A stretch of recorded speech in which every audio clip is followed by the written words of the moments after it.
Hello everyone, my name is JN and today we are the 15th of May and this is the 65th video that I'm talking to a camera for 5 minutes straight.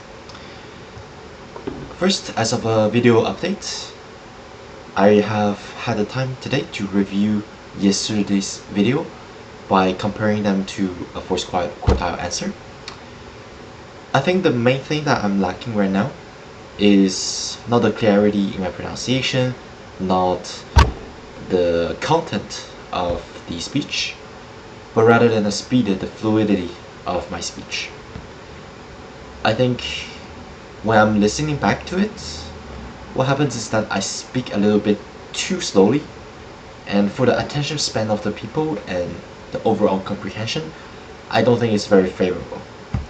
Therefore, from today on, I'm trying to focus on the completeness of my sentence, so to not stop or hesitate at any point in my sentence, or try to diminish from more to less the breaks in my words. I think the filler words and everything goes by pretty well. I don't think it was too repetitive. I think it's a good amount, but the fluidity is really something that I have to work on. I have to formulate a sentence, speak it very clearly and fluidity without stopping in one sentence, and then stop and then reflect. One little thing I was also missing is to thanking the students about acknowledging their situation, coming forward to me and everything. Second, I want to do a personal life update. So today we have no gym, very good. One less hour of business for me, one less thing to think about. Rest day for today, and then tomorrow we're going back. I had also the chance to fight a very big, extremely big fly in my room, and thankfully I just got it done before this video, and they are freed right now. So right now let's go for a little video for the day, for the Casper test. Let's try to improve, keeping that in mind, the fluidity of my answer while keeping everything under a minute. Okay, so today's scenario will be a conflict with a peer. So I'm working on a volunteer committee with a peer who consistently interrupts or talks over others in meeting. The rest of the group has started to disengage and let them dominate decisions. One, how would you approach this situation? Second, what strategies will help making meetings more inclusive? And third, what would you do to if the peers doesn't respond well to feedback?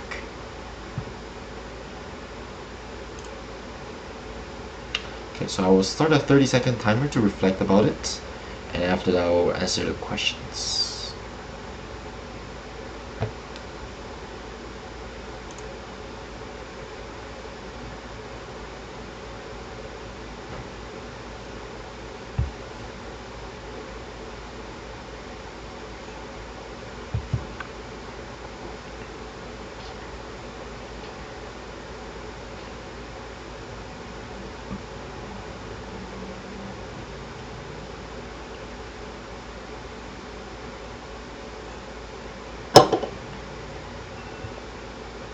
Okay, so the 30 seconds is up. Okay, so now we're gonna start the first question. So how would I approach this situation? First and foremost, I will acknowledge and thank personally the peer that has been consistently providing their ideas, talking with the group, and giving their feedbacks, everything.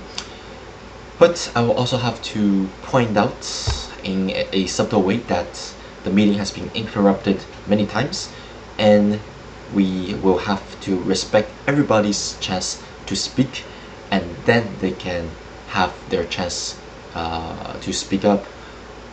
I will also try to implement a little rule, such as raising their hands, giving me a sign before speaking, to diminish the chance of someone's speeches to be interrupted or people felt disrespectful or things like this, so that everybody will have their fair amount of chance to share their ideas in a group meeting.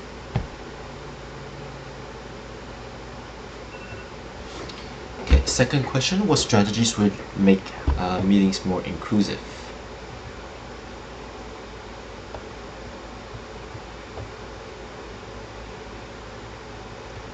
The first strategy that I would implement in this case is to set a timer for everybody equally, such as 2 minutes to 10 minutes, for example, and everybody has their set amount of time that they are allowed to speak, to avoid someone overly dominating the meeting and make it disagreeable for the other people in the room. I will also try to implement a strategy called the moderator. So I will have someone very specific to moderate the entire meeting. If the moderator sees someone has been overly dominant, they might direct the attention to another member to give them the chance to express their opinion or to give corrective comments, etc. I will also have the group broken down into smaller, separate individual groups and have a comeback meeting altogether. And third, what would you do if the peer does not respond well to feedback?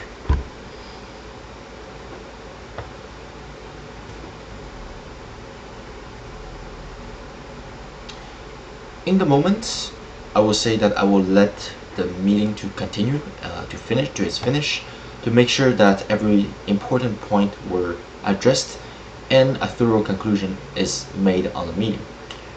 However, if I notice that the peer does not respond really well to the feedbacks that I give, such as not interrupt other people speaking, before a next meeting, I will try to meet up with them in a private setting in my office, for example, to discuss about the subject. Sometimes maybe people can be a little bit unconscious about how they articulate their speeches, so I will make sure that I give a fair amount of tips and pointers for the next meeting to correct those behaviors. If the peer still does not respond well, then I have to make sure that I have policies or rules to limit this situation from happening again. Okay, so that's a minute. Still, it's not the greatest, I would say, but we shall listen to it back tomorrow and let's see how it goes. Alright, I'll see you tomorrow.